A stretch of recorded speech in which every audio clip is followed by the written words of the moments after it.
Hello everyone. आज हम लोग इग्नू के बुक BHIC 102 प्राचीन विश्व की सामाजिक संरचना और सांस्कृतिक पैटर्न को शुरू करेंगे। इस बुक का पहला खंड है मानव का क्रमिक विकास।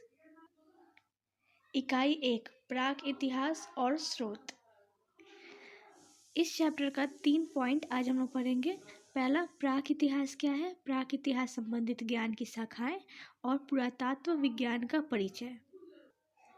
सबसे पहले तो प्राक इतिहास क्या है। तो प्राक इतिहास क्या है? मानव विकास के ऐसे काल जहाँ के लिखित रिकॉर्ड उपलब्ध नहीं है।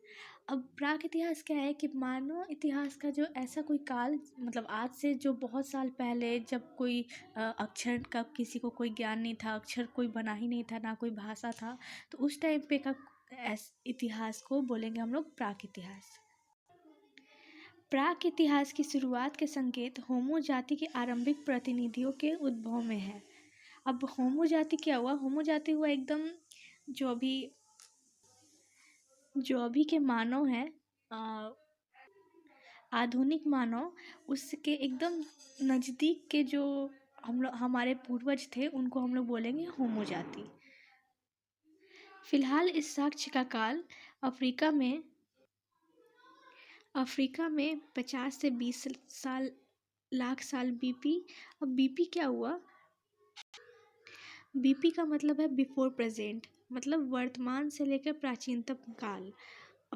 अभी का जो साल हम लोग का चल रहा है 2021, तो 2021 से पहले का जो साल हुआ या उससे भी पहले, तो वो हो गया हम लोग का प्राचीनतम काल। यूरोप और एशिया में 10 लाख साल बीपी, ऑस्ट्रेलिया में 40,000 साल बीपी और अमेरिका में उससे भी कम। प्राक इतिहास शब्द का प्रयोग शुरू में उस काल के लिए हुआ था जब मनुष्य विलुप्त हो चुके प्राणियों के समकालीन थे। अब ये प्राक इतिहास का जो हम लोग शब्द है, उसका प्रयोग हम लोग उस टाइम के लिए करते हैं जिस टाइम पे जब डायनासोर थे, जब उनके पास खाने के लिए कच्चा मांस खाता था सब, और ना पहनने के लिए कपड़ा था, गुफा में रहते थे। उस टाइम के इतिहास को प्राक इतिहास कहेंगे। अच्छा, और बिफोर प्रेजेंट, मेरे से गलती हो गई। बिफोर प्रेजेंट जितना आज तक हम लोग जो हिस्ट्री पढ़े हैं, उस सबसे पहले वाले को बोलेंगे बिफोर प्रेजेंट। तो वहाँ पे थोड़ा सा देख लीजिएगा। लिखित रिकॉर्ड के अभाव में शिल्पकृतियाँ या भौतिक अवशेष ही प्राक इतिहास को समझने का प्राथमिक स्रोत है। शिल्पकृतियाँ क्या हुआ कि शिल्पकृतियाँ मतलब जो उस टाइम का कोई भी पत्थर का औजार जो हम लोग को मिला हुआ है, जो उस टाइम से कुछ खनने वनने में जो मिल गया हम लोग को, वो सब कुछ शिल्पकृतियों में शामिल हो जाएगा।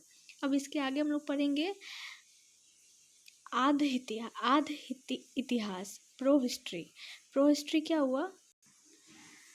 प्राक इतिहास और सबसे पुराने इतिहास रिकॉर्डों के बीच अन्वेषकों ने एक संक्रमण काल की पहचान की गई है जिसे आद इतिहास का नाम दिया जाता है। प्राक इतिहास और सबसे पुराने काल, प्राक इतिहास से भी पहले का जो उससे भी पुराना काल जो होगा, उस टाइम के बीच के टाइम को हम लोग बोलेंगे आद इतिहास। आदि इतिहास का इस्तेमाल मनुष्यों या इलाकों के उस काल का इतिहास बताने के लिए किया जाता है जब मनुष्य या उस इलाके के बासिंदे अभी भी निरक्षर थे, परंतु जिसके बारे में जानकारी अधिक उन्नत और पहले से साक्षर पड़ोसियों के लिखित साक्ष्यों में मिलती है। आदि इतिहास को हम लोग उस टाइम के लिए जानते हैं जब कोई अक्षर ही नहीं था, जब कोई भाषा नहीं थी, मतलब वही है आदि इतिहास और प्राक इतिहास लाइन से आया। पहले आदि इतिहास आया, उसके बाद प्राक इतिहास आया, ठीक है। नहीं सॉरी, पहले प्राक इतिहास आया, उसके बाद आदि इतिहास आया, ठीक है। अब हम लोग एग्जाम्पल लेंगे कि चौथी सदी में BCE, चौथी सदी में ग्रीक और लैटिन इतिहासकार के सेल्टिक जनजाति के विषय में लेखन मिलते हैं, जबकि वह जनजाति अभी भी निरक्षर थी। चौथी सदी में ग्रीक लैटिन के कुछ साक्ष्य हम लोग को मिला है जिसमें वहाँ के शब्द, वहाँ के विषय के बारे में लिखा गया है, लेकिन क्योंकि उस टाइम पे कोई भाषा ही नहीं था, तो ये थोड़ा अलग बात है कि उस टाइम पे भी कुछ ना कुछ था जो कहीं कहीं है, कहीं कहीं नहीं है। तो इससे हम लोग को ये समझ में आता है कि उस भाषा को अभी हम लोग पढ़ नहीं सकते, इसलिए वो सब चीज़ आदि इतिहास का में गिना जाता है, आदि इतिहास में गिना जाता है, क्योंकि उस भाषा को हम लोग जानते नहीं हैं, समझते नहीं हैं, हम लोग उसको पढ़ नहीं सकते हैं। ठीक है, अब इसके आगे है प्राक इतिहास संबंधित ज्ञान की शाखाएं। आधुनिक मानव के उद्भव और क्रमिक विकास का अध्ययन आधुनिक ज्ञान की सभी शाखाओं का केंद्रीय सरोकार करता है। मतलब जो हम लोग का इंसान पहले बंदर थे, फिर उसके आगे थोड़ा थोड़ा करके अभी आधुनिक मानव बने, तो वो जो क्रमिक क्रिया है, जो हम लोग का एक विकास का क्रिया है, वो सब हमारे हिस्ट्री में हम लोग को बहुत हेल्प करता है पढ़ने में। ठीक है, तो उस क्रमिक विषय में सिर्फ ये नहीं है कि हाँ पहले इंसान बंदर था, फिर धीरे धीरे थोड़ा सीधा हुआ, फिर थोड़ा और आदमी बना, ऐसा नहीं है। उसके साथ साथ हम लोग को उसका समाज, कैसे वो रहते थे, क्या खाते थे, क्या पीते थे, कैसे धीरे धीरे वो लोग अनाज उपजाएं, ये सब कुछ पढ़ना होता है। तो इस चीज़ को हम लोग बोलते हैं समाज ज्ञान। तो इस समाज ज्ञान को दो क्षेत्रों में डिवाइड किया गया है। पहला पुरातत्व शास्त्र और दूसरा मानव विज्ञान।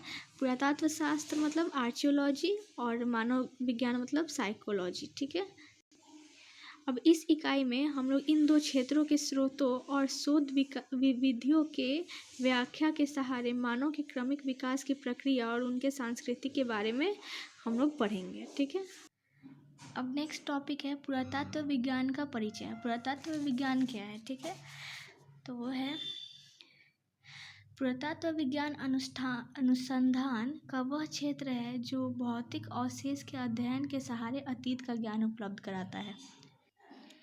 पुरातत्व विज्ञान का जो पढ़ाई है उसमें हम लोग जो भी चीज़ हम लोग को मिला है, जो भी कोई पुराना चीज़ मिला है, तो उस चीज़ को हम लोग पढ़ करके, समझ करके, देख करके, उसके बारे में समझ करके हम लोग उससे पुराने टाइम का, अतीत का ज्ञान हम लोग उससे प्राप्त करेंगे। तो वो उस चीज़ का जो पढ़ाई होगा उसको हम लोग बोलेंगे पुरातत्व विज्ञान। पुरातत्व विज्ञान अतीत में मानव द्वारा निर्मित और उनके द्वारा पीछे छोड़ी गई चीज़ों के विश्लेषण द्वारा लिखित भाषाओं के अस्तित्व के पहले के समय का विशद अध्ययन कराता है।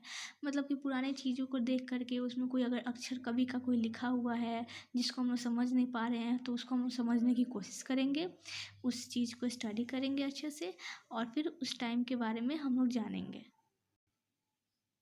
परंतु पुरातत्व विज्ञान केवल प्राक इतिहास की जानकारी ही नहीं देता। वास्तव में यह अध्ययन का ऐसा क्षेत्र है जो मनुष्यों द्वारा आबाद सभी काल अवधियों और भौगोलिक इलाकों में शामिल करता है। ये चीज़ का जो पढ़ाई है पुरातत्व विज्ञान जो है, इसमें सिर्फ हम लोग प्राक इतिहास के बारे में नहीं समझेंगे, क्योंकि सिर्फ प्राक इतिहास में ही इंसान नहीं थे ना। शोध की पुरातात्विक प्रणाली के विकास के साथ पुरातत्व विज्ञान व्यक्तियों, परिवारों और समुदायों के जीवन को परिचय भी देता है।